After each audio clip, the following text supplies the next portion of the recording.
Hello, I'm Izzy. I'm rusty. Ready? Yes.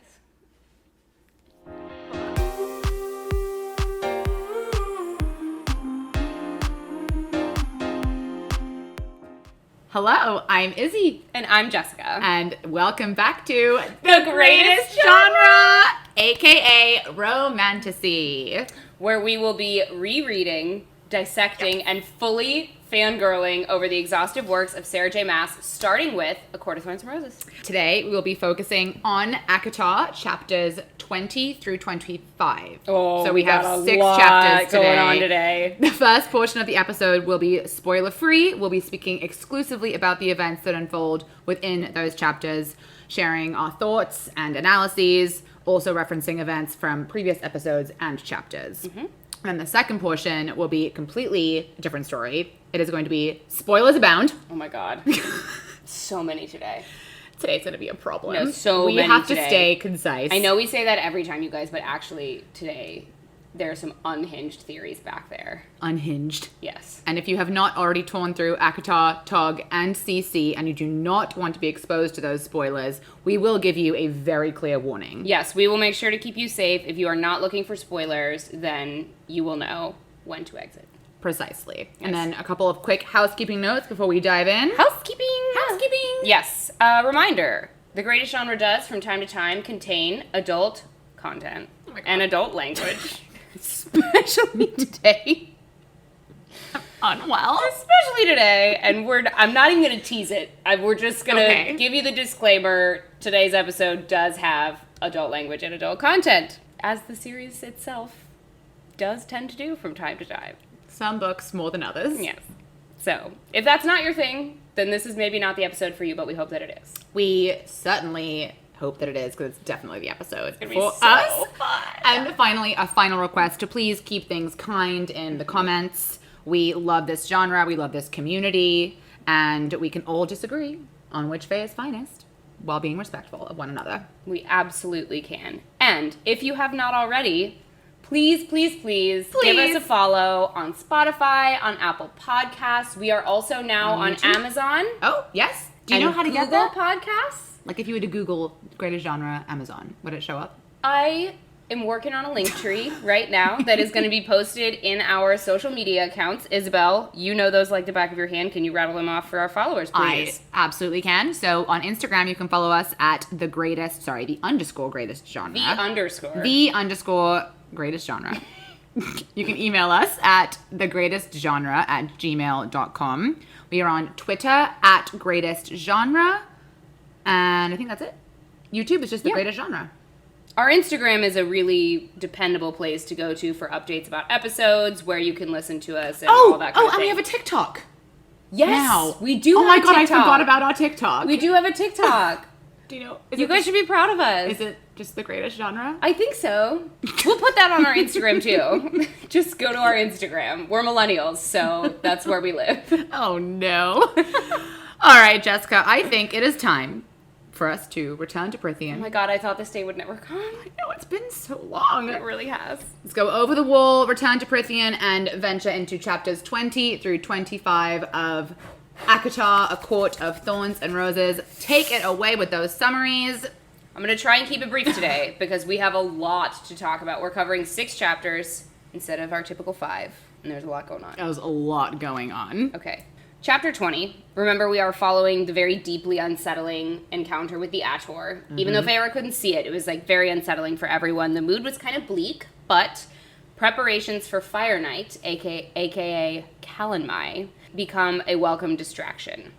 Feyre is not invited. Decidedly not. To this holiday. And for various reasons. For various reasons, but also, like, not a nice feeling. No. Especially because nobody is explaining to her why. Why, yeah, and you and I we will get into that. understand. Actually, this is why we're keeping these brief, because we have a lot to talk sorry. about. On the day of Fire Night, she doesn't even see Tamlin or Lucian until at the end of the day, as the sun is setting. Tamlin appears shirtless, I might add. and informs her that he has to go to perform the Great Rite, offers no other explanation, and then orders her to stay in her room until dawn. Feyre, to her credit, tries to do as she's told, but the FOMO, understandably, gets the better of her, and she takes off to join the fray. As she explores the festivities, she finds herself in the unwelcome company of 3 rather menacing fairies, but is rescued by a stranger with a deep, sensual voice who, funnily enough, turns out to be, quote, the most beautiful man, end quote, she has ever seen. Chapter 21. The stranger is High Fae, and they have a brief exchange, which we will unpack in excruciating detail very shortly. Before Feyre flees back into the crowd, where she is spotted by none other than Lucien, who I would like to go ahead and just say up front deserves a raise. He tosses Feyre over his shoulder like a sack of potatoes and runs back to the manor, where he finally explains to her that what the Great Rite is, which we'll talk about, and emphasizes again that she needs to stay in her room for her own safety. She does listen this time, stays in her room, but does she? She sneaks. Well, she gets hungry because they took all of the food. Okay, fair enough. So she just goes down to the kitchen for a snack. Again, relatable. Innocently. Understandable. And she is almost back into her room when who should appear in the hallway but a certain High Lord of the Spring Court. God, I have so bad giggles. They also have an interesting exchange, which we will break down in detail, but it ends with Feyre receiving a hickey from Tamlin and Tamlin getting slapped across the face by Feyre, which he deserves. The next day, Feyre goes down to breakfast wearing her hickey with a whole lot of attitude, and Lucien seems to immensely enjoy asking Tamlin exactly how this might have happened. Tamlin and Feyre have a bit of a spat, but it's short-lived, and they make up by dinner time, and he gives her a bouquet of white roses from his parents' garden. Oh, was it roses? I've missed that. Which is lovely. It's lovely. The next night, for dinner, Feyre voluntarily dons a dress, and Lucien makes quite possibly the most perfect exit stage left I've ever experienced in a novel. This might be our favorite Lucien quote. It is, period, unmatched. Feyre then takes Tamlin to show him all the paintings she's done. She attempts to gift him an abstract work of the Starlight Pool, but he selects one instead that she has painted of her forest. Mm-hmm. They have a really beautiful moment of connection and like really heavy romantic tension too, which we'll talk about. And it ends with her asking him how she can help her, but Tamlin says it's his burden to bear. Chapter 23. The next day, the tension kicks up again when they go on an actual date. Sans Lucien. Finally. Yes. Who has removed himself from the situation. He has stayed, exit, stage left. Yes. And Tamlin uses his magic to allow her for a moment to see and hear the world through his fae senses in exchange for a kiss, which she ends up planting on the back of his hand. Yes. Very cheeky. Feyre tries to take off Tamlin's mask, which is tough. Doesn't come off. No, it does not. And then she passes out. And when she wakes up, it is chapter 24, and also she realizes that there has been a glamour put over her since she's arrived that has now been lifted. There are fairies everywhere. She doesn't recognize the Alice. Empty-ish mansion, not so empty. Not so empty anymore. And that's all very exciting until there is a rather gruesome surprise in the garden when Feyre discovers a severed head on a statue, and it is branded with a sigil that Tamlin and Lucien identify as the Night Court. Tamlin explains that this kind of prank is exactly the kind of thing the High Lord of the Night Court would find amusing. Oh, is it now? Apparently. Chapter 25, after the severed head incident, Tamlin is called away to the border for a couple of days. Feyre is very worried. Always. While he is gone, and is filled with relief when she finally hears his deep voice echoing through the halls again. Mm-hmm. She's rushing to greet him when Alice yanks her into her room and puts her in another dress and places a crown of flowers in her hair for the summer solstice. Lucien very dryly points out that, unfortunately for Feyre you and your neck. I have that too. It's amazing. It is just a party, so Feyre is invited to attend. And boy, does she lean in. Yeah. Her babysitter, Lucian, still needs a raise because she gets very drunk on fairy wine and is dancing around like a fool, realizes that Tamlin is playing the fiddle. Which I found very hot. It was such a beautiful scene. I have so many things to say Me about too. this scene. But they steal away from the party, and in the haze of all the midsummer joy, they have a really, truly epic first kiss before watching the sunrise together. And Feyre thinks to herself that this is the happiest moment of her life. Nicely done, Jess. Thank you. That might have been your best one yet. I was nervous. It was a long one. I know, it was a really long one. So let's take it back to chapter 20. Should we cheers before we dive in? Sure. I would like to start with a discussion about Calanmai. Because I realized as I was doing a little bit of prep for this episode that Calanmai, which is spelled in this series Calanmai, it's actually a derivative of an old, it was Druid and then Welsh pagans, right? Yes. Yeah. Called Calanmai, which is Calan space MI. And it was their version of like a May Day celebration. But it was called Fire Night, and it was all about ushering in the new season of fertility and crops. And It's giving midsummer as well. it is, which is interesting because midsummer is actually summer Solstice. I know, but this is giving more midsummer than the summer solstice party.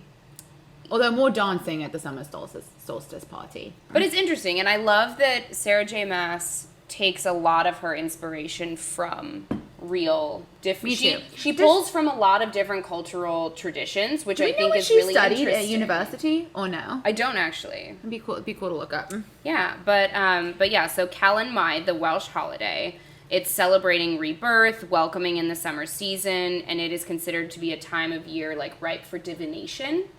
And the veil between worlds is down, and so spirits are allowed to roam freely. And I just thought there was a lot of beautiful parallels between this real pagan holiday, like this very rich cultural if the veil is down between worlds, it's almost like the veil is down between courts as well in this, because you see... That's exactly the parallel that made me think of, was, because this stranger says to Feyre, all the monsters have been let out to play tonight. Yeah.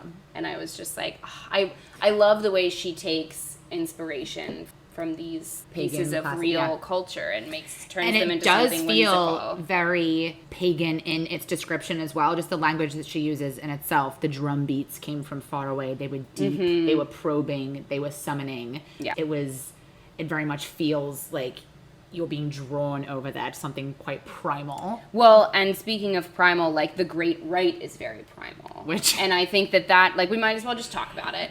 So Lucian explains to Feyre that on Fire Night, on this night, where also like going back to the real roots of this real festival, Calanmai, it was about rebirth and regeneration. And Tamlin is having to regenerate the magic that they rely upon to live, basically, because it is what keeps all of them alive in some way, this magic. And just as an extra point, it's probably extra important this year because of whatever the blight is doing because to the magic the is courts. already weakened. Exactly. And we get various indicators of that throughout these 6 chapters, Yes. of how Tamlin, magic that would normally be very easy for him, is actually causing a significant amount of strain. Well, especially now that we know he's been having to keep a glamour up around everybody for a long time. A while. But Lucian explains to Feyre that on Fire Night, Tamlin allows great and terrible magic to enter his body. And he is the vessel for that magic, and he has to kill the white stag and then find the maiden and claim her. We're just going to let everybody make their own connection.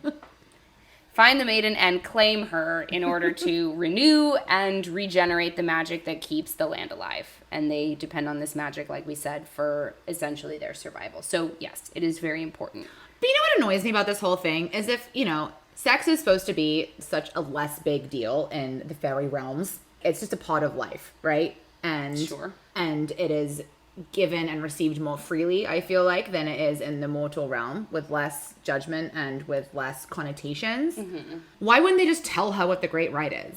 He's so secretive about everything. He is so secretive about everything. And I do have a note in here that it's like, very shitty for her to be cooped up alone with no explanation. But one other thing I wanted to make a point about was it's very fitting. Like, how the summer solstice normally takes place in the summer court? It very much seemed to me like this festival always takes place in the spring court because it is the spring festival. I missed that the summer solstice normally takes place in the summer court, but that would make sense. Oh, I have notes about that too because it sounds fucking fabulous. Would you rather be at Calanmai or would you rather be at the summer solstice? Summer solstice. I think so too. We're Leos. Yeah. Come on. So yes, I think Tamlin doesn't give Feyre the benefit of the doubt here. Because I think if they had explained to her what it was from the jump, she would have been happy to stay away. I think she would have been like, okay, great. Can you just send me some food then?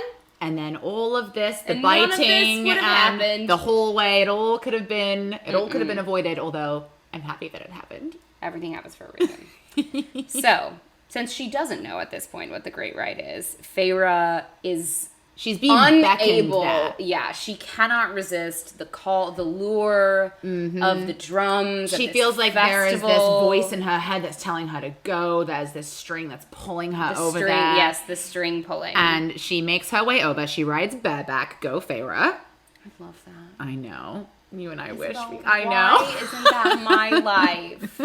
I want to ride my pony bareback to a fairy festival. One day I will make it happen for us. I promise you this.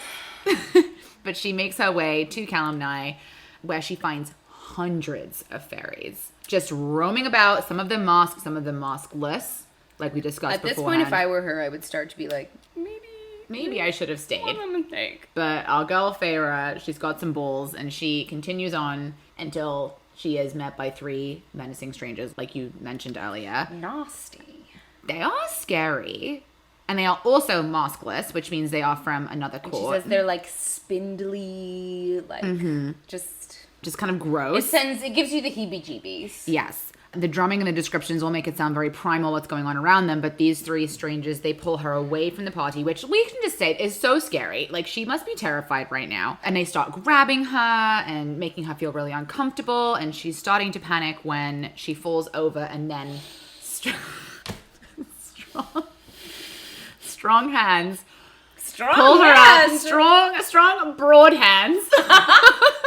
They pull her up, and she looks at a man who is the most beautiful man she has ever seen. That is how the chapter ends. But just before she says that, he says, "There you are. I've been looking for you. Who is this mysterious male that saves her? Well, we don't quite know yet. We don't quite know, but we do know that he is described as having pale skin and hair that gleamed like raven's feathers. And eyes so deeply blue that they were violet. And he oozes sensuality. Sensual grace. And I just have to say, this gave big Damon Salvatore. I had the same note. I had the same note. As a matter of fact, I rewatched the first couple of episodes of the Vampire Diaries like recently, and I was just like, oh my god, this is so... Wait, listen to this quote. His voice was like a lover's purr that sent shivers through me, caressing every muscle and bone and nerve. Jesus Christ.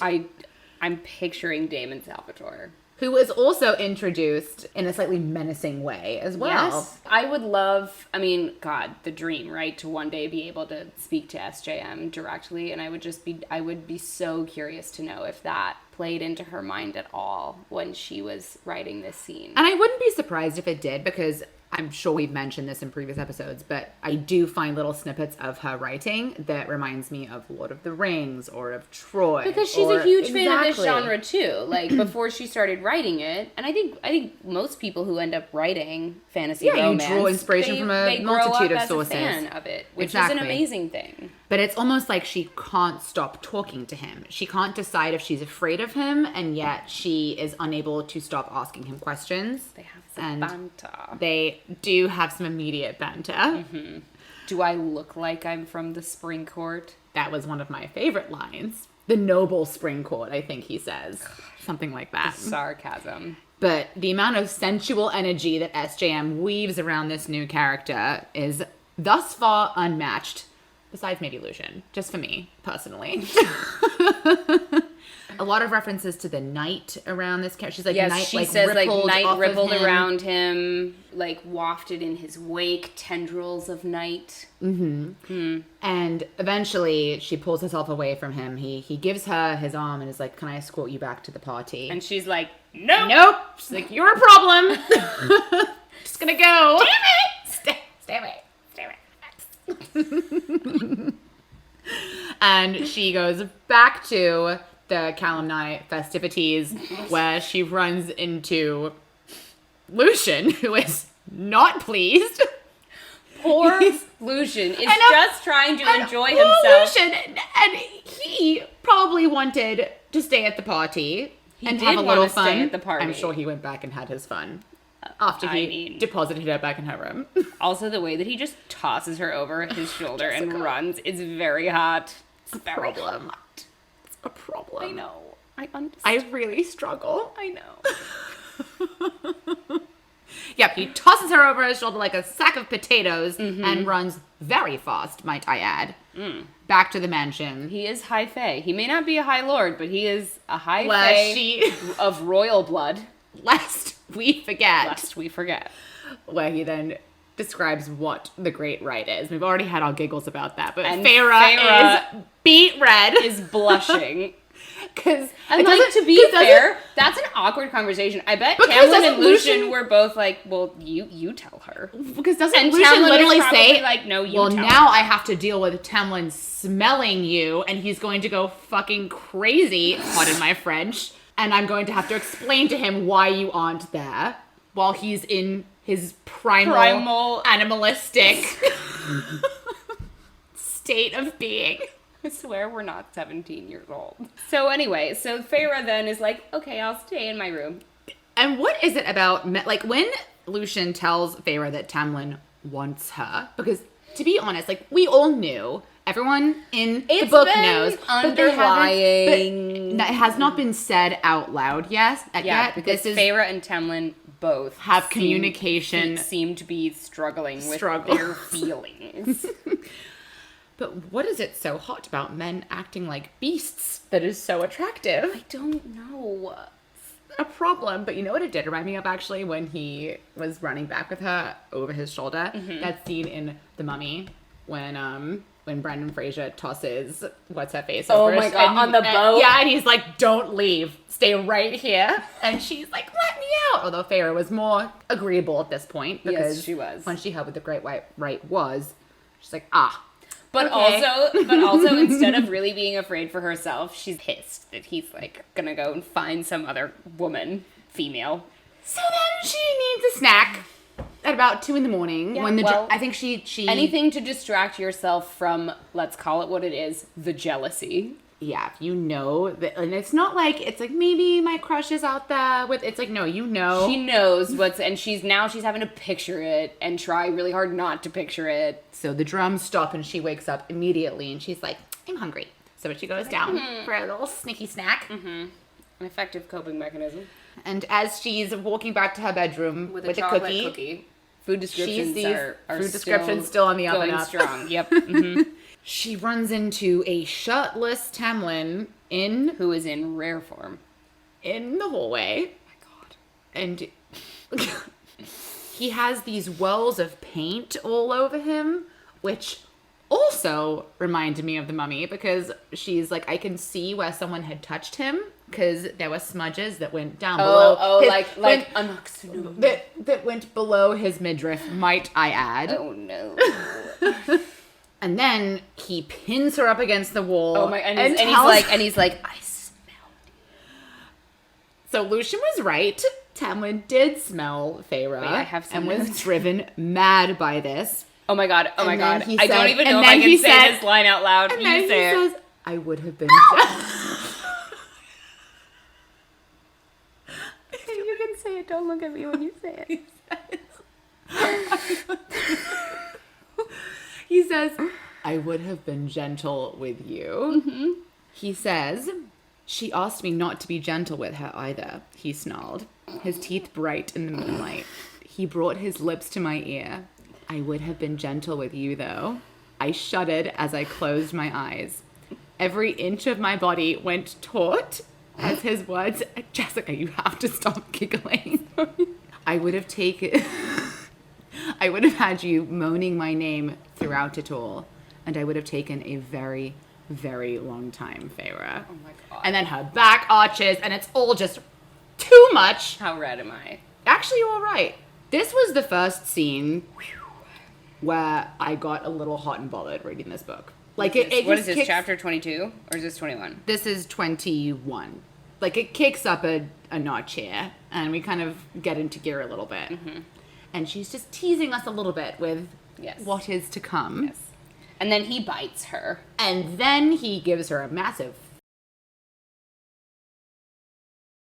I don't know about you, but I have been there before, and it's like, dude, what the hell? Can you not control yourself a little bit?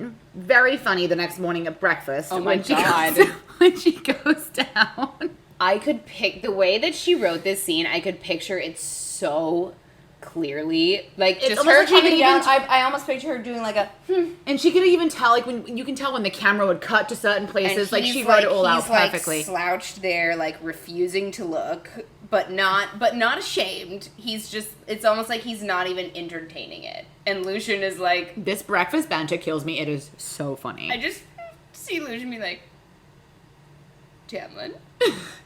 And you know what? She's so good Why about this. does Feyre have a bruise on her neck from you? And Tamlin just goes... I can't be held accountable if she's Tamlin going literally to... just goes, I bit her.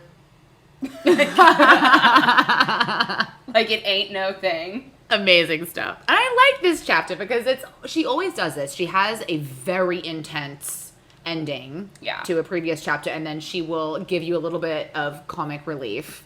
And you'll have some levity. You'll have some playful banter. And it's a very sweet gesture when he brings her the flowers to apologize. And she realizes that she's not really mad at him. Like they have their first little like actual like lovers spat. Yes, and it's kind of cute. It is cute. And I love when everything gets into sync and there's, you have your male main character, then you have his best friend, and you always have banter with the best friend. There is a formula to these things. Yes. And at about chapter 22, I would say we're right on target. Yeah, no, this is the fun part. This is where it's picking up. There's no like incoming like looming doom or anything on the horizon just yet. Like this is a very bright spot in the timeline, and it's so much fun to read. And I know I say this every time, but these chapters were so fun for me to reread. I know. And also because I'm calling it right now. I think this is just my favorite part of this book. Like even on the reread, before shit gets dark, because this is so special. Mm-hmm. It's the first time that she's feeling true happiness, and it's still somehow there's an element of innocence. I think at this point in the story, even though Feyre is not an innocent, right? At this point in the story, you're still just full of hope and happiness for these two characters, and because they're finding in love for the first time. She doesn't know it yet, but she's falling in love. And they are finding happiness in each other, unlike anything either of them have ever experienced before. And 100%. so there is this hope that you have for them in the idea that they could be happy together. I love that. I think that's very well said. We actually get two dining scenes. So we have breakfast where we have some comic relief. Well, and then there's the dinner where he gives her the dinner rose. Where Feyre finally agrees to wear a dress. No. Yes. First, there's the dinner where he gives her the roses, and she says... There's this part where he gives her the roses, and she pretends like she doesn't care. Oh, but then she walks away smiling. And she walks away smiling, and she makes sure that Alice knows to take care of them and put them in her room. It's the next night at dinner that Alice is like, I don't know are you okay? if I should be worried. Feyre levels up. She wears a dress. Feyre comes down to dinner, and Lucian... This is Lucian's best moment. And Lucian goes... Maybe in all the books. Well, I'm late for something incredibly important. And just walks away. And Feyre is, internally like, how could you leave me like this? But then... he knows what he's doing. Again, like, Lucian the gold medal. This whole courtship, Lucian is carrying firmly on his back. Literally. Emissary of the Spring Court. He knows what he's doing, man. In politics and in relationships. God, he deserves so much better. So much better. So they're having dinner. And In Beauty and the Beast, do they start off Belle and the Beast by having dinner all the way across a very large table? I think they do, and then she moves. She moves down towards him. So and this, then she again, decides to drink her whatever it is out of her soup hands. out of her hands to make him feel better. But this, again, was a nice little homage to Beauty and the Beast, this scene. Especially, I didn't notice that. Especially with mention to the candelabras on the table, which I also did not pick up the first time reading this. I swear, this is like my 4th time reading this through, and you find something new every single time. So they start chit-chatting. He moves from one end of the table closer to her by magicking away the middle of it. And you can tell that little bits of magic... Excellent verbifying of the noun magic, by the way. Very well done. Magicking. What can I say? He tells her that it goes somewhere in between worlds when he magics things away. But you can tell that it's taking a bit of a strain on him. There's like some sweat on his neck. Which I found a little bit confusing because like he's had this glamour over her. But if you think about it, like maybe that's been going on that's in 24/7. But it's small magic. They explain glamoring as small magic. That throughout. That seems to me, and it doesn't really matter what I think because I didn't build the world. But my thinking about it was that would be like making a table disappear is for like a minute is way less taxing than having to keep glamour but over. I don't think like that he's keeping glamour people. over. I think he's keeping a glamour over her. Not over everybody else. Her sense of glamour, not everybody else's. Is how I read that, but I'm not 100% sure. He calls her beautiful for the first time. You know, and also, really, it's really Jessica, sometimes add, not that hard to make us. No, it's actually incredibly easy. To make us swoon. Especially when he grabs her hand with his calloused hand. Which I noticed immediately.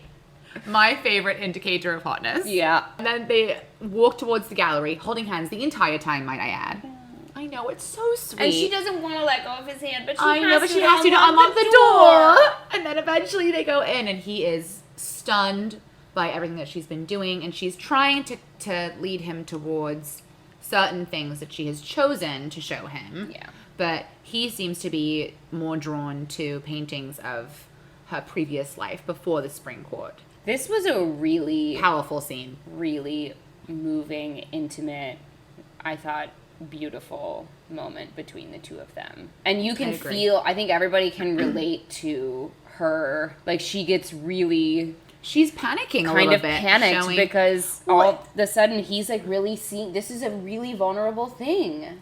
It would be like somebody reading your diary. Yeah, or someone listening to your music, which I used to get self-conscious about when, my mom would like go show it to people. Of course. And so this is so relatable. Or even sometimes like you and I get really excited about our podcast episodes. But when you watch someone watching it, all of a sudden you're like, okay, that's enough. And Feyre's like having this moment where all of a sudden he's really seeing her. Mm-hmm. And then there's that last minute piece of your brain that's like, wait, what if he doesn't like it? Yeah. But he does. Of course he does. I like how he kind of goes through all of them. And he's saying, and she doesn't have to say anything. And he sees her. Small note, when he gets to the one of her and Isaac. He doesn't like that. And he is like, oh, this is you two making love. And he is just rippling jealousy, and it's very hot. I love that. I mean, we always do. We are bad feminists. It's hot when men are jealous. I have that exact note. What, that we're bad feminists? Or that it's hot when men are jealous? It's hot when men are jealous. It is. Only at appropriate times. Exactly. And we shouldn't have to explain to you what those are. No. But there is this beautiful moment where she's trying to direct him to the pool of starlight, I think. I think that was the one that she wanted him to an abstract. Keep. Yes. And he's like, I know what it is. But he picks the one of the woods where she was hunting at the beginning of this book. She then asks him how in this very kind of charged moment, Feyre finally asks him, like, what is going on? How can I help? Yeah. And once again... He doesn't tell her what his burden is. He just only says that she wouldn't survive it.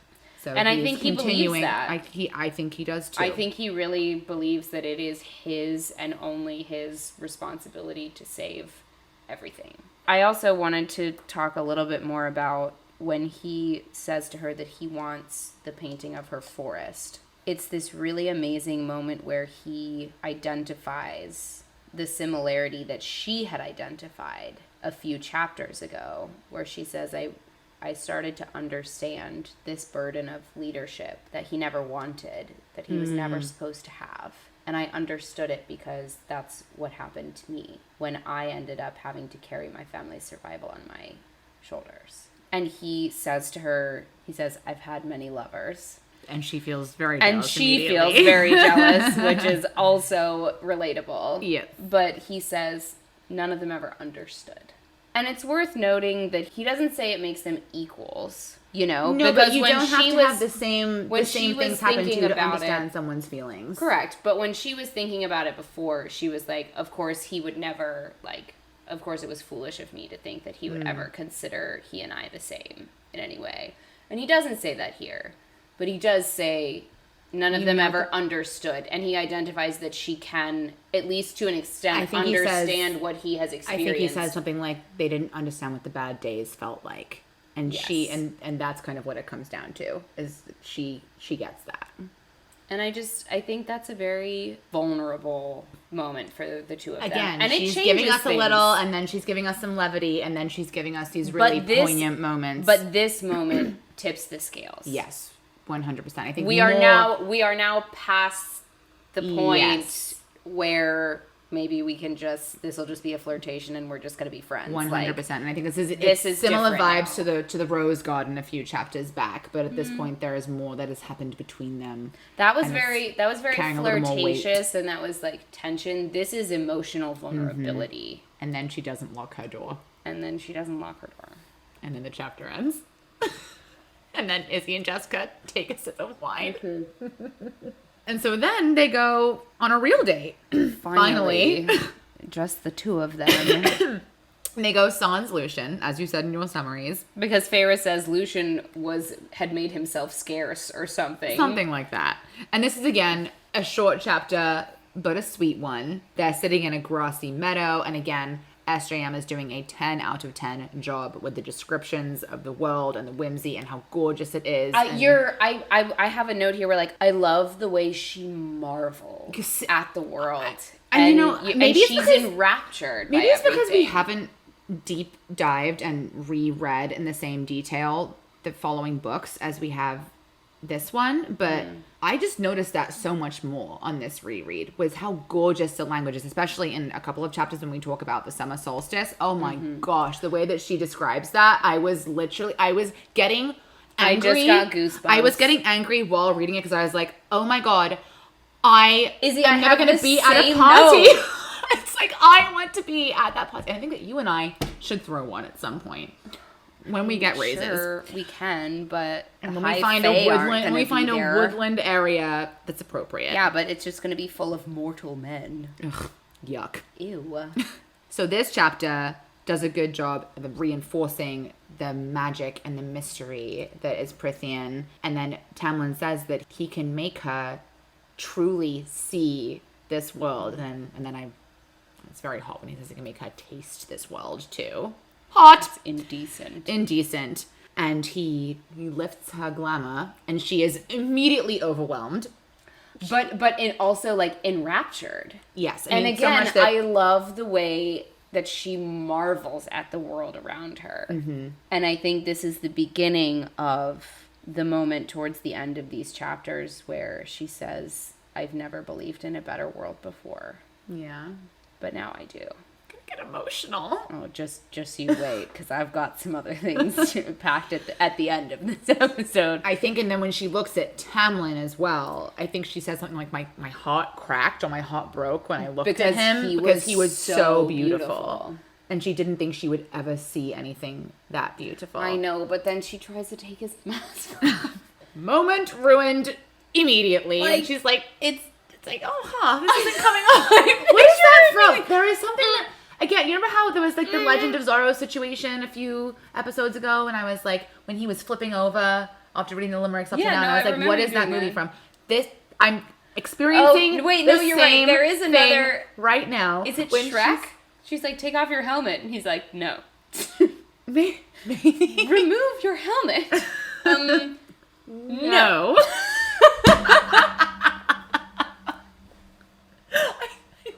I don't see. Ogres aren't where my head went when I was doing this, when I was reading this, but No? maybe it's that. But then basically, long story short, But you're right. the singing of the willow basically makes it her was pass out. beautiful. It was levity. It was magic. It was just light and good and happy. And they're so happy in each other's company. It's reaffirming this sense that they are just becoming a place of solace for each other, which is really lovely. This is where those really important foundations are being built. They're starting to really gravitate towards each other. Oh, and you know that, like, it's the beginning part where you're just thinking about them all the time. All the time. And you just want to be with them all the time. And every time that you're sitting there in your apartment by yourself thinking about some offhand thing that they said, you just can't keep the smile off of your face. Yeah. And your cheeks hurt all the time. Oh, it's so much fun. And you just literally don't ever want to hang out with anyone else. Ever. It's the Except best. for you. I would always want to hang out with you. Well, That goes without saying. obviously. Obviously. And then she falls asleep because she is so overwhelmed by the glamour that has been lifted. One thing that I did notice, he goes... It made me think of that clip that's everywhere on the internet right now from Nick Miller from New Girl, when they're both like freaking out over Prince, Oh, and like, then Nick Miller just drops down to the floor. I read this more as a kind of floating, No, you're drifting correct. off. That is what it is, but it's just funny to then also Think of the Nick Miller think New of Girl. that. All right, so chapter 24. She awakes. I was cackling rereading This was very funny because, Tamlin could have given her a warning. He could have It's been honestly like, by the way, I'm so going to lift funny. the glamour now, but instead she But just once wakes again, up. Tamlin's communication skills not stellar. So she wakes up, and suddenly there is a very lively, bustling court all around her.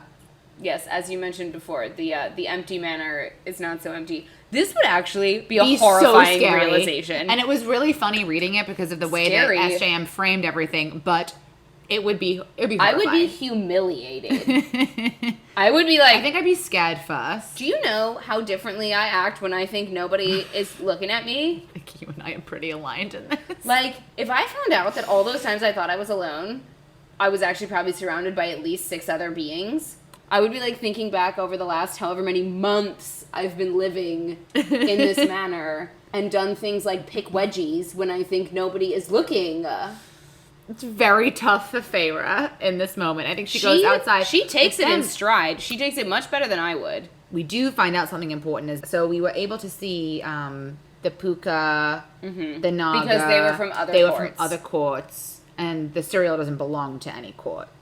That just belongs to Prithian. That is why she was unable to see anybody that was in the Spring Court. And she couldn't see the ACOTAR because Tamlin, actively decided to glamour her. This is also where we get, it's kind of a subtle but a significant world-building moment where the only Fae and fairies that we have seen thus far have been quite humanoid, and now But they were never actually that way. Tamlin, she realizes that Tamlin was doing this. Remember how terrified she was already when she came to Prithian? God, can you imagine? He was, I'm just going to say this for Tamlin, he was in the right to do this for her. I agree. And it was actually a very, very compassionate thing for him to do. Because as terrified as she was anyway, can you imagine? I actually don't think she would have left her room. No, and I think it would have taken us a lot longer to make half the progress we've made in their relationship. Yes. If he had But not I done don't what even has think done. he was thinking in his own self-interest that way. I think he genuinely was like, she cannot Because Tamlin is a handle compassionate person. Like, Tamlin He is. means well. Yes.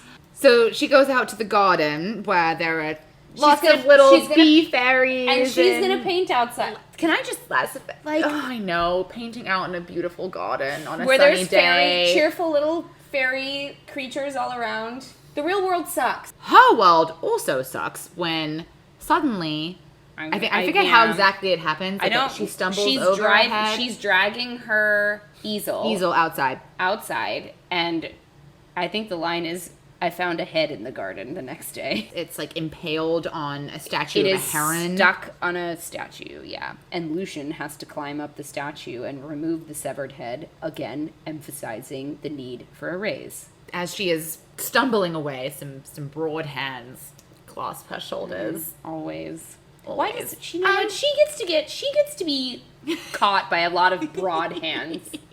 Does Feyre? What is it also about when they always describe it as they brush their thumb, like an emotion over your... Stop. We simply don't have time to go down that rabbit hole right now. But Lucian notices that the head has a sigil on it of a mountain and 3 stars branded behind his ear or something like that. The High Lord of the Night Court would find this to be amusing. And this is the first descriptor of another court that we've heard besides the Autumn Court briefly and the Summer Court. And a very different tone taken. Suddenly it's like they're all, I think he calls them like monsters. Sadistic killers. Yes. Lucian says the whole Night Court are sadistic killers. And it's looking like the villains thus far are twofold. There is a mysterious she. And when Tamlin utters the words, "It's the Night Court," Feyre notices he says it almost too quietly. Meaning that there is some kind of history. Not to quote Taylor Swift, but sounds like bad blood to me. The villains thus far, this mysterious she, and now the Night Court. The Night Court. The very menacing, scary sounding Night Court. The one in the north, if her memory of the mural serves her correctly. They are the one. Highlands. They bring her back inside. I think that Tamlin tells her that he was a child when the war ended. Right? Like, yes. Everything has been very whimsical and romantic and great, and this is a downer. Yeah. Well, again, ebbs and flows. But still, everything happening is serving a purpose. Like, none of this felt like filler or fluff to me. I felt like I needed to glean something significant from all of these moments when reading it for the first time and for the second time. Yeah. The chapter ends with, them going, I don't know if they go back inside, but she has a little bit of internal monologue. She couldn't bring herself to paint that day. She couldn't bring herself to paint. And Tamlin notes that he was a child when the war ended. And the humans were slaves. He says he's happy he can't fully remember it. Yeah. And Feyre does say that she feels like Tamlin has never made her feel like a prisoner. Well, and she asks him if he remembered whether or not the humans were happy to leave. And he said, they were scared because they didn't know what to expect in the mortal realms. They'd never even experienced the seasons as you do. Oh. But they were, for the most part, he said, yes, happy to be free. And Feyre tells him, without him ever having expressed this kind of like fear or weight, she says to him, "You're not your father or your brothers." Which is very insightful of her. And I'm also guessing it's probably the first time anyone has actually ever said that to him. And because as much as we love Lucian and as close as they are, it doesn't seem like the kind of thing that he would offer up. And Lucian and Tamlin carry the same baggage. And they both and you can't free somebody from baggage that you also carry with you every day. You can relate to them. Yeah. And that's good too. That's necessary too, to have someone that you can speak with and feel like really actually understands what you're talking about. But I think everyone can relate to a moment where someone completely from the outside, and sometimes it's easier that way, looking at you and saying, it's a fresh set of eyes. This thing that you're afraid of, you don't need to be afraid of, because it's not real. Yeah. And it's not happening to you.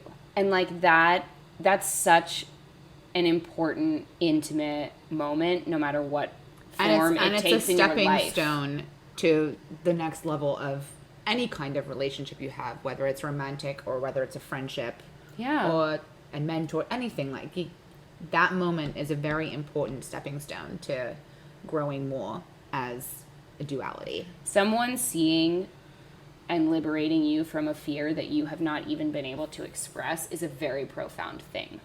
Oh my God, I just got chills. It is a profound thing to be seen and understood like that by someone else. Mm-hmm. So So I kind of love that the chapter ends like that.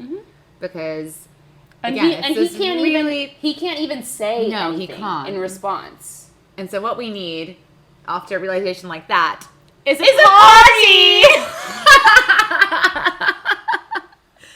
So preparations for the summer solstice party are in full swing. Oh my God, Isabel. There's a whimsical gown involved. There are flowers in everyone's hair. Oh my gosh. It sounds, my There are note here, the streamers summer and solstice lights. sounds lit.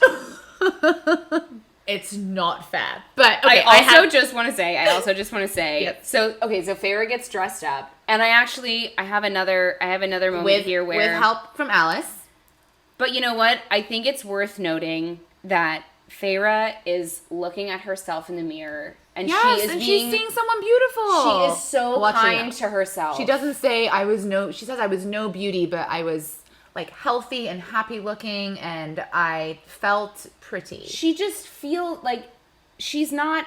At the very beginning of this book, she couldn't bear to look at herself in the mirror at all. She actually just sat there and counted her ribs and thought about how skeletal she was. And now she feels good in her body. She's being kind to herself. There's no stress. She's not thinking about how anybody's going to be eating her. Like, I'm serious. Do you remember how we used to have to sit through there and like every other sentence was like, what if they gnashing eat of me? teeth and skin me alive and pluck me like a chicken? Like, no, now she is, she is a girl getting ready for a party, which is party. the most elite form of self-care, might I add. There's nothing, the getting ready for the party is always more fun than the actual party. Especially if it's with like 2 to 3 other girls. And it would be even better if you had people who were like a glam squad. A glam squad. Oh my God, Yeah. yes. And that's music playing, and you have a little glass of wine while it's all happening. One thing I did notice at the beginning of this chapter, which gave me quite the giggle. So we get a small amount of additional context as to where Alice comes from. We find out how people are called the Urisk, and I have no idea if I am pronouncing that correctly. It is spelled Urisk.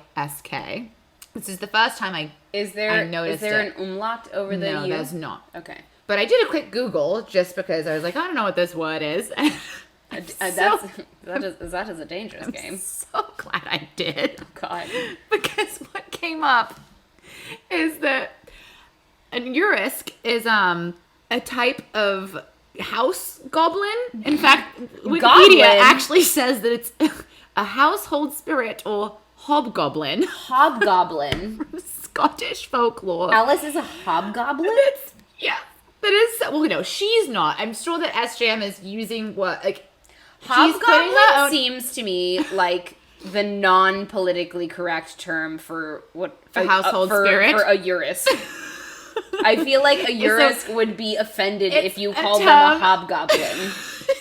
I mean, the word hobgoblin is unfortunate. It is. It's from Scottish folklore, and they are said to come out at night while the owners of the house are asleep and perform various chores and farming tasks. So again, like SJM, I don't know if I'm sure this is not on Well, okay, so like Calanmai, exactly. This is a really beautiful example of where SJM is clearly very well versed in cultures and mythologies from all of the regions of the world. I love that she's pulled this in.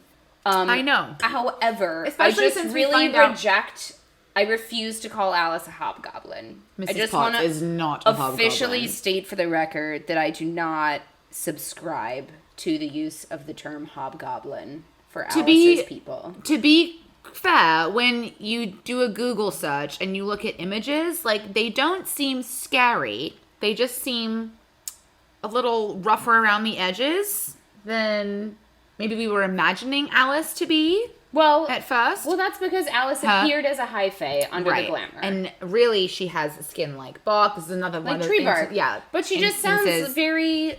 She's very warm and homey and cozy. She sounds like a woodland creature. A wood sprite, something like that. I love the word sprite. The gown that she wears is Very whimsical. It just sounds all cornflower blue. Oh, She's God. got flowers woven into her hair. And she goes downstairs and and Tamlin and Lucian are sitting there and he goes, Lucian is like, oh my God, you look positively well, fey, and what she he doesn't does is even care what he's saying. What he says is he goes, cauldron, boil me.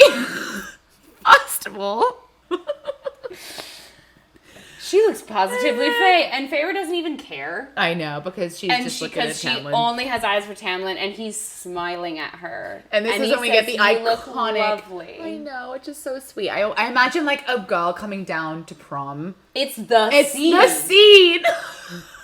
And you all know what we're talking about. We have no further comment. But this is when we get the iconic, unfortunately for you and your neck line.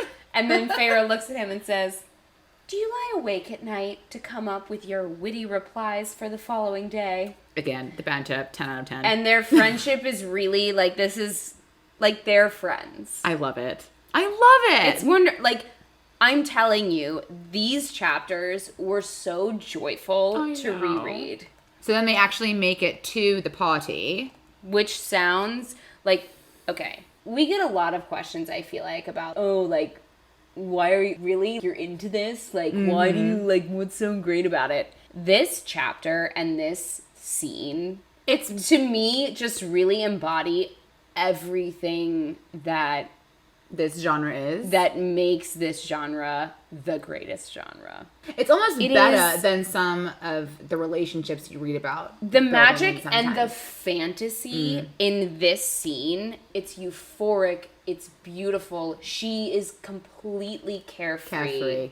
She has shed no every bit of fear and self-loathing and guilt. Or embarrassment. It's all gone. She's just having fun. Free and full of joy and wonder at this world that she didn't even think was possible. And the beautiful part about this chapter is we are getting all of those descriptions of her and how her personal growth has made her feel like that.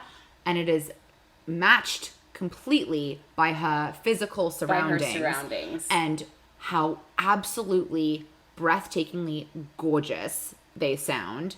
It is at the edge of a wood. Everyone's in bare feet. There are streamers everywhere. There's like little and dancing. There's floating lights everywhere. Yeah. And there is fairy wine, which sounds like the most incredible form of intoxication anyone could ever provide. Because yeah, she was drunk, but she wasn't like making. I don't think that she was making a fool. I think she was just having an amazing time. She was completely safe the entire time. Well, the description that I read did not sound like being drunk to me. It sounded like something else. I also have that note, but I don't know if we're allowed to say it out loud. You know, we'll just say that and leave it there. I also just had a brief note that I have to say, Lucian without the glamour, because she sees him for the first time. Oh my God, I'm so glad you brought this up, because also... I actually says, I have it quoted. Can I read it out? Okay, can I read it out? I actually have the note, I was incredibly weak. That's me, not Feyre. Oh, you were incredibly I was incredibly weak. You said I wrote it down, and then you said I was incredibly weak. Here's the quote. His auburn hair burned like hot metal, and his eye smoldered like a bottomless forge. I mean, cauldron boil me. I'm on board. I don't know where he says it, but he also says cauldron boil and fry me at one point. He does. I think that might be at Calanmai when he finds her in there. But I have a note here that when he says, tonight's just a party, you know, luckily for her and her neck, there is singing and dancing, excessive drinking, and dallying with a wicked grin. It's the wicked grin for me. Yeah. It has connotations. Because you know that nobody can give a wicked grin like Lucian Van Sarah. A problem. If there are any other Lucian girlies out there, we would love to hear from you. DM because us. I feel like we don't hear from this subsect of the community enough. But I love her imagery in this. I have one quote that I wrote down in my notes.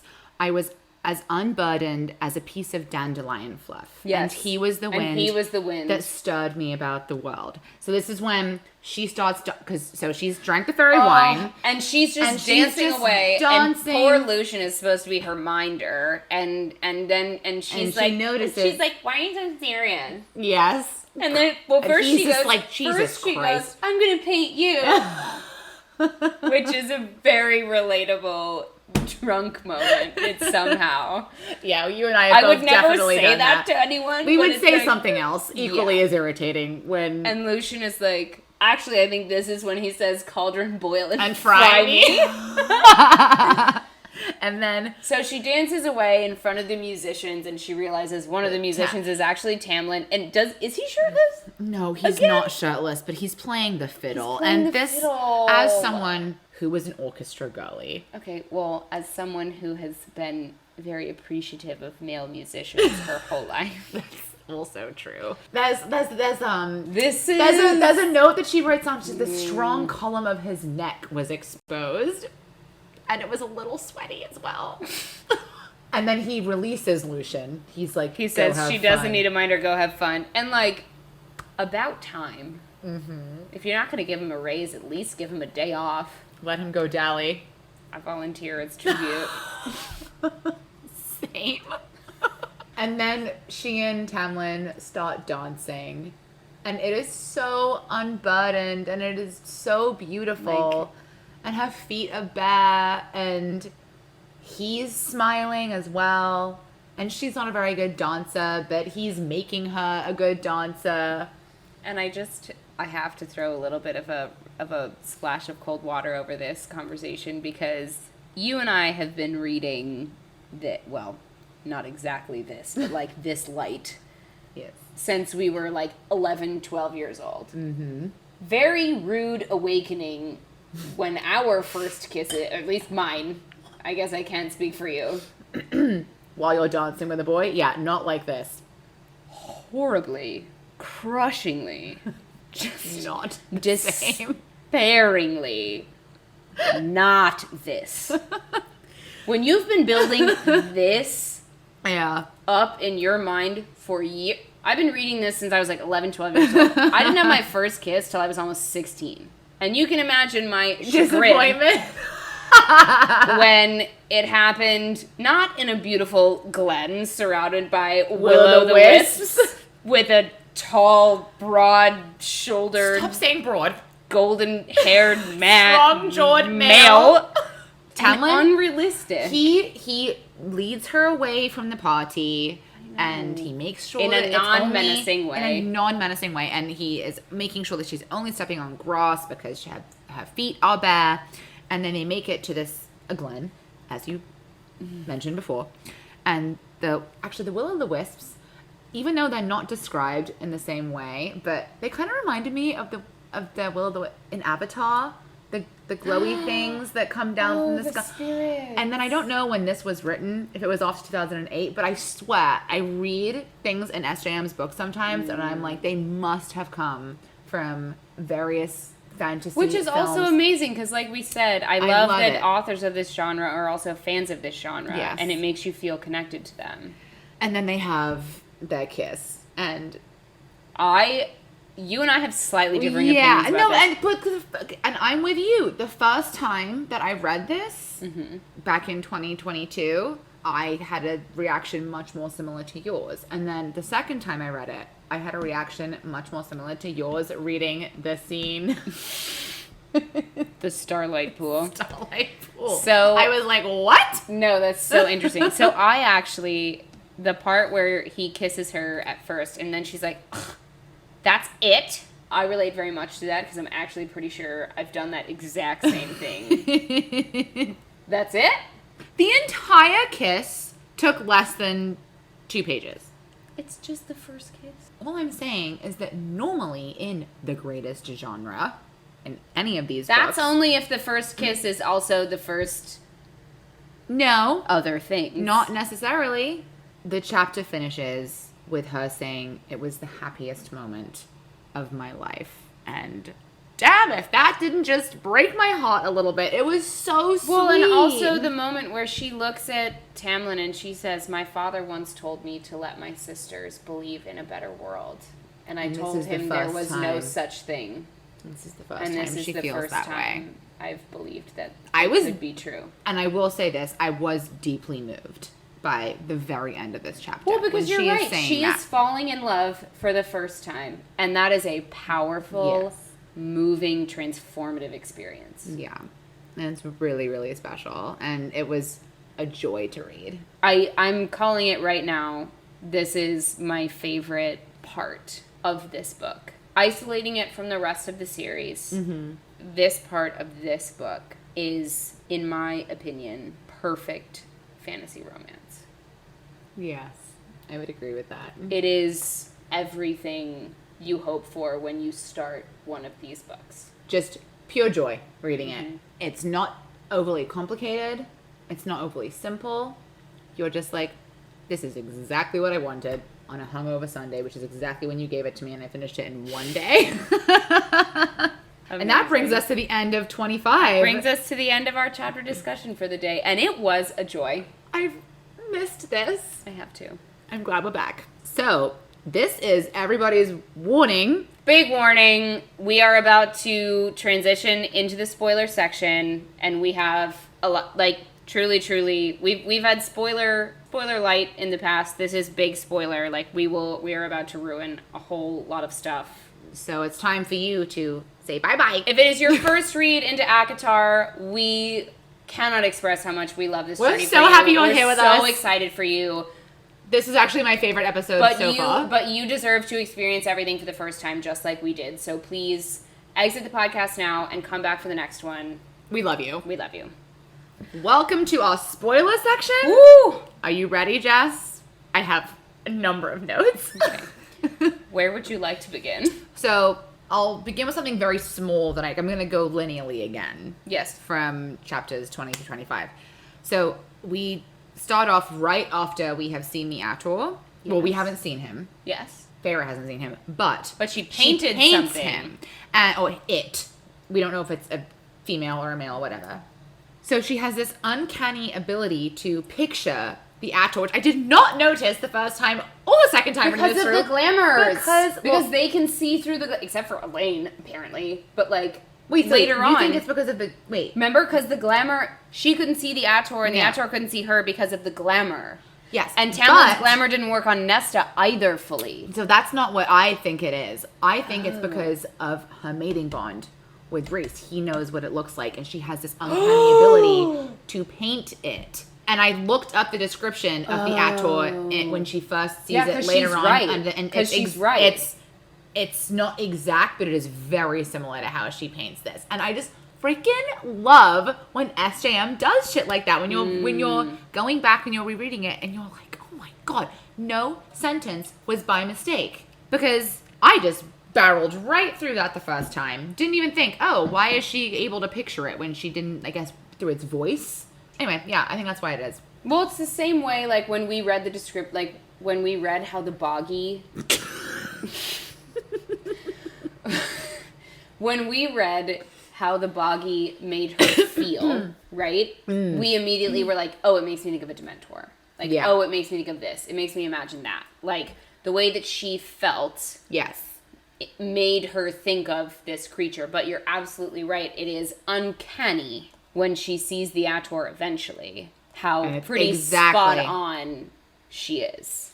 Oh, I love that theory that it's her mating bond with Rhys. And another very tiny note that I noticed, after they've had that encounter in the hallway, once, he's been all animalistic and biting her. If we're going linearly, then we need to back up. Oh, the string? First of all, Calanmai and the tall stranger who's the most beautiful man she's ever seen. Okay, at Rhys. Thank God we can finally say it. Jesus was so Christ. hard during the discussion not to say Rhys. So, first time reading through, didn't notice anything. Second time reading through, also didn't notice anything. Third time, while I was prepping for this episode, there is a lot of language that SJM sneaks into the sentences leading up to her leaving her bedroom, going to Calanmai, that are total indicators to the mating bond.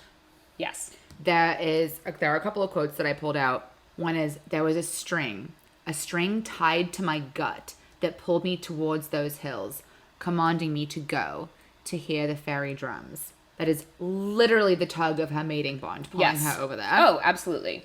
There's Absolutely. also... And it's so cool knowing now, reading it. It is so fun to reread once you know. That because he came there looking for... Like, when he says, there you are, I've been looking for you. Oh my God. It's because he has been looking for her. Literally. He has been dreaming about her for years. Since before she... Since before she came to Prithian. Yes. I think she was like 17 or something when she first started having like the dreams. She started wanting to paint. Yes. And I mean, she's always loved to paint, but when she actually painted the chest of drawers, it's like since they've been living in that hovel, I think was when Rhys first made it into her dreams. Yes. There's also a couple of other lines that I pulled out. A wild, wicked voice weaving in between the drum beats whispered otherwise. Go, that voice said, tugging at me. Go see. It is literally a voice in her head telling her to go and look and to like go. Does that not also make you think of Rhys's powers? A little bit. So is it demon? How do you say it? I'm glad you asked, because since we're talking about Rhys's powers, because I do think even if Rhys didn't know it was a mating bond, he does have the ability to send out his thoughts. I think it's Demati. Is how... Demati? Demati. Okay. So, diving into Rhys's introduction. Just off of physical description alone, being a very, very big Tog stan, I could not help but be struck by the similarities between he and Maeve. That's a theory that I'm gonna read some pieces here for you. Okay, hit me. So, as I said earlier, he's described as blue eyes so deep they were violet, pale skin, and hair that gleamed like raven's feathers. An Heir of Fire, Throne of Glass, Book 3. We meet Maeve for the first time. She is described as having starry violet eyes, raven hair. Oh, God. And pale skin. Sound familiar?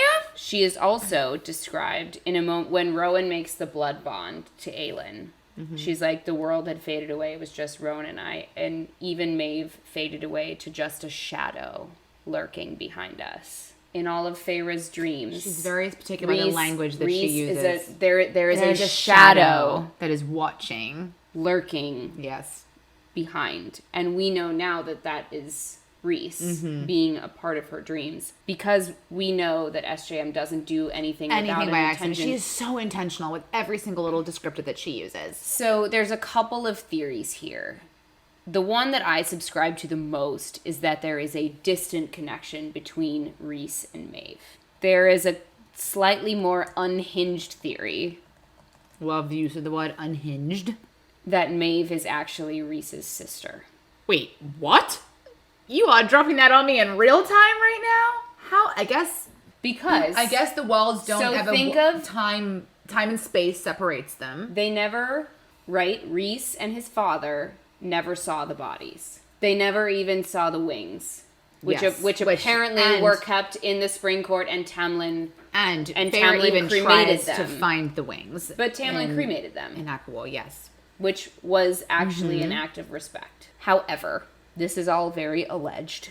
Listen. The descriptions listen. In Tower of Dawn, the spiders describe Maeve talking about, then a queen appeared. She wasn't born, she appeared. Her power, a new dark song in the world. And Maeve's power is also described as a dark, unnamed power, a darkness that could devour the stars.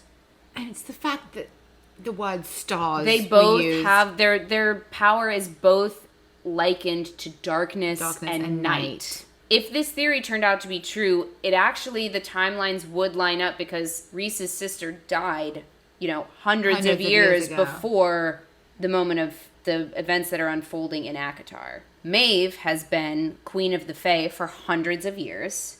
And when Aelin falls... For some reason I thought it was thousands, but that could be so wrong. When Aelin falls through the worlds, it's when Feyre is pregnant. So it's not... The timelines could line up. Potentially. The only thing I'm not seeing... Because okay. Even if it was thousands, remember...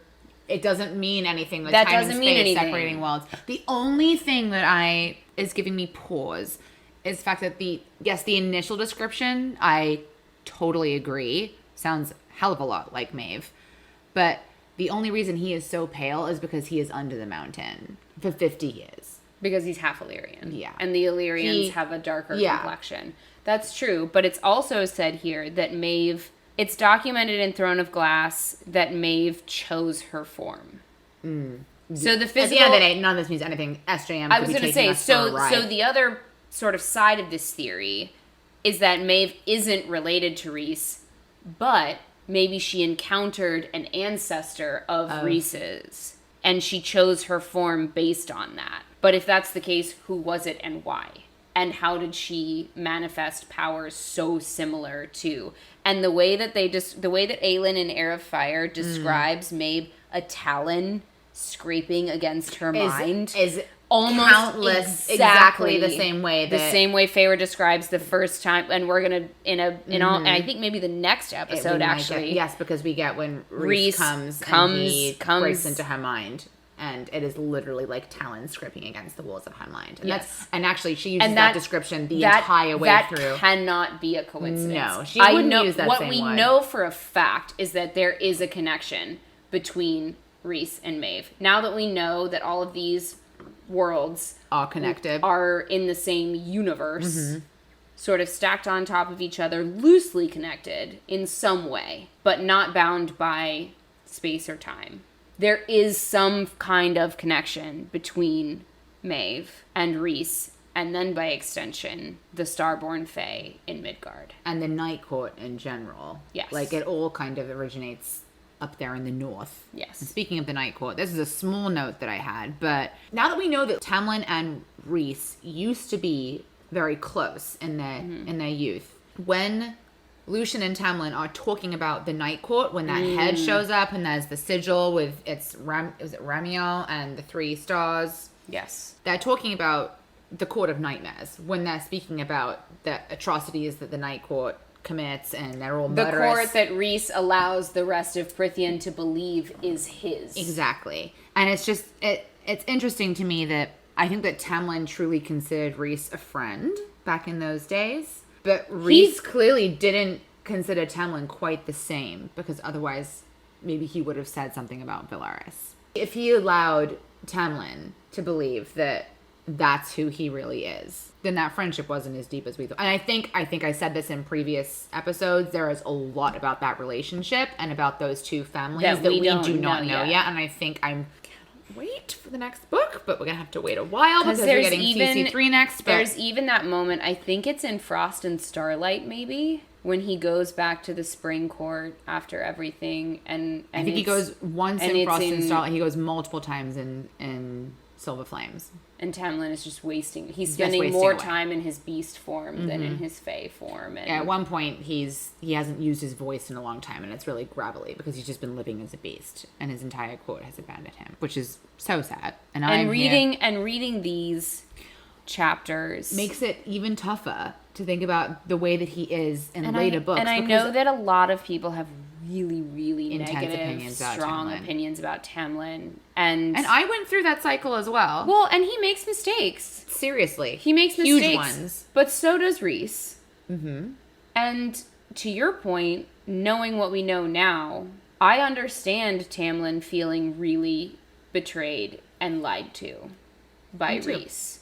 Because remember, when Tamlin was out there in the band of warriors, he wasn't the heir yet. No. He was trying to just exist and make peacefully and find relationships with people that he didn't feel like were going to brutalize him or threaten him all the time. Yes. And I actually think at one point he felt like Rhys was like his best friend. I agree. Which is so heartbreaking. And I understand the betrayal and the resentment and the bitterness that he feels towards Rhys. Especially knowing also that at this point, everybody in Prythian thinks that Rhys is just fucking Amarantha and not giving a shit about anything else. Listen, and then you throw in a woman who 2 people love as well. Like, it's tough. This is so much more complicated, and I will die on this hill than just Tamlin is a bad guy at this point. I completely agree, because Rhys is not perfect. No. He's And I not have a some saint. serious notes for Rhys in Silver Flames in particular. Absolutely. Shall we? No. No. We'll save it. Later we'll do that. We're already we'll get at to a Silver dangerously Flames. long amount of time. We'll get into Silver Flames another time. But It's I all think worth mentioning, though, 100%. It's not black and white. no. And I just did think it was interesting, that little indicator it's the first mention of the Court of Nightmares without us knowing it is the first mention of the Court of Nightmares. I did or the think Human about City. that. This reputation that the Night Court has, And we'll go into this a lot more the next episode. and knowing that is not the true nature of the real Night Court. But it is a little, like, Rhys gatekeeps a lot. And Tamlin gets a lot of flack for they gatekeeping have- information no, from Thank you Feyre. for making that point, because they actually have that in common. They do. Tamlin, Rhys hides doesn't so gatekeep much from her.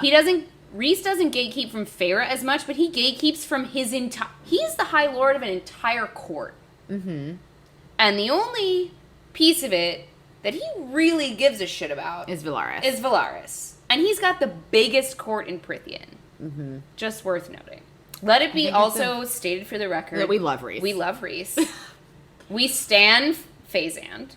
They are the OG stan. Hundo P. But I think that the best part about this is that you are able to critique something and also love it at the same time. And so it makes Rhys it a has beautiful always been book. meant to be morally gray. Yes. Which is interesting, because Tamlin is presented in this book not morally gray. In this book, he is presented He is presented good. as this white hat, sacrificial hero, trying to bear the weight of everyone's survival on his shoulder. Like, it's very interesting. I agree. And speaking of Tamlin, Yes. we should talk Should we about talk about this the kiss. Should we? Well, okay. I have a note about the neck bite. Oh, don't remind me. Because it makes me think of another light-haired fey male biting the neck of a certain other heroine. In Era of Fire. At the beginning of their relationship. Against a tree, was it? Okay, forgot about that until this exact moment. Oh my god, it was the first thing I thought about when I reread this. I was like, oh my god, it's like Rowan and Aelin. Now I need to go reread that scene. Thank you very much, Jessica. You're welcome. Oh, I love that. I did not immediately notice that parallel. It's very primal. It's very possessive. It's very hot. Isn't Rowan doing it to elicit some kind of reaction out of her, though? He's trying to get... No, she starts beating him up again for some reason. Because Aelin is just dealing with a lot of anger. Understandably. At the time. Yes. And she's not even going by Aelin at that point. She's still going by Selena. Yeah. And Rowan sort of lets her believe that she's winning, and then pins her up against a tree and bites her to remind her that she is no match for him. And then and then when he finds out that she has a man back in Adarlan, because she's toying with the ring that Kale gave her, he's immediately sheepish and apologetic and very, like... Suddenly not claiming her. He's just very... He just backs down immediately and is very... He's like, I never would have done that to you had I known. Because that's a very possessive and very thing respectful, which is very hard. The fact that he did it in general, knowing what it means to the Fae, the fact that he did it in general is actually, like, Rowan. Come on, my guy. Let's be honest about why you really did it. You didn't do it because you were pissed. It was a claiming, if you will. A primal urge. You just couldn't seem to fight. Jessica, don't say the word urge in front of me, please, at this time. Okay, so should we talk about... Wait, I want to talk about the summer solstice a little bit. So we touched on this at the beginning. Okay. But now that I can say the word Tarquin...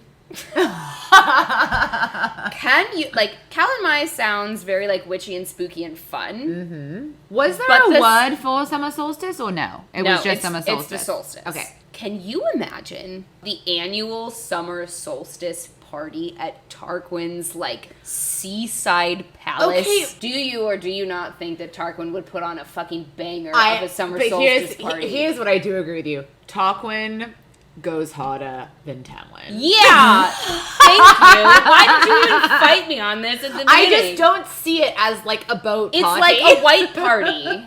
People do wear white on Midsummer. I don't want to take away from how beautiful this description was, but I I'm loved not it at all. so much. I'm not at all. I I'm just can't saying, even imagine it being anywhere else. Can you? But like, this also takes me to like living in Prithian would be so cool. Imagining it post all of the upheaval, everything happening the way it's supposed to be happening, celebrating Calanmai in the spring court, celebrating summer solstice in the summer court. God knows what they do for Halloween in the autumn court. Samhain. The winter solstice, in Callias's court. Like, how fun would it be to just exist in that world? Okay, your point is taken. I agree with all the things that you just said. Tarquin definitely goes harder than Tamlin, and it would be incredible if we were in the summer court for this. Okay, now can we talk about that and kiss? like steel drums. Yes. Okay, all right, fine. We can talk about the kiss now. Rereading this, Jessica, it is one paragraph, the kiss.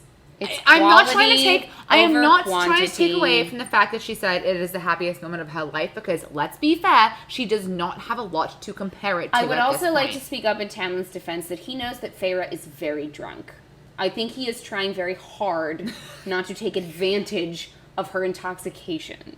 Okay, you make a fair point. Because, let's be honest, if she had woken up the next day and things had gotten very hot and heavy... I don't think that he would have gone further. So what than is a it kiss. that you wanted to It is just happen? literally like, it is the most chaste kiss I have ever read. Isabel, ever. sometimes that's okay. I am not saying that it's not okay. I'm saying when it's the first time the main characters kiss, sometimes there it's is okay for supposed it to be be chaste. a little more urgency. Well, there was urgency in the hallway when he bit her. Yeah, that was a lot hotter in my opinion than the kiss in the Glen. I don't disagree with you, but I think the kiss in the Glen was very romantic. It was romantic. You're and it correct. Was sweet. You're correct by saying it was chaste. It was a little bit more pure. The moment in the hallway was more primal. Yeah. A little bit more raw, a little bit more sexually charged, I guess which so. is exciting. He tries to end it so quickly. Again, I think, speaking on Tamlin's behalf, she is very drunk. But they've been sitting there for a while, like, watching the Will-o'-the-Wisps until this happens.